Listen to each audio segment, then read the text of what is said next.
guys. Good evening. This is our Valentine's date. Hello JC. So we prepare some food.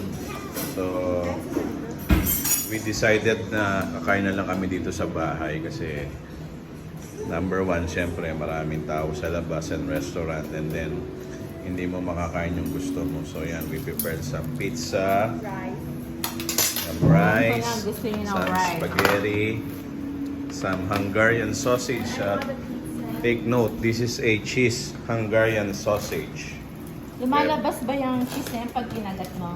I think so. Tignan natin. So, meron That's kaming the, spaghetti. Ano kasing tawag doon? And we have this pistachio nuts and grazing table na ginawa ko.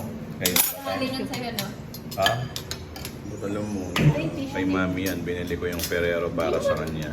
Dalawa lang makakain ni mami So, dyan. kanina, Max na yun. nag-rush ako sa Landers. Hirap na hirap ako. So, yan. Nirush ko lahat yan. So, yan. Hindi ko alam yan. Surprise yan. So, yan. It's simple pero ano. Sabi ni Daddy, sakit ka rin ng So, yan. Itong pinaka-the best yan, itong wine namin. Medyo mahal yan pero it's okay. O, yan. So, yan. Tagal na natin stock yan. Tagal natin Tapos stock. tinatanong ko sa namin, Okay. nakakasagay ba ako dati? Ewan ko na, mandado yung mga So, yan. Guys, happy Valentine's Day. So, yan. Kakain na kami. Simple Valentine's celebration pero masaya, syempre. Okay, guys?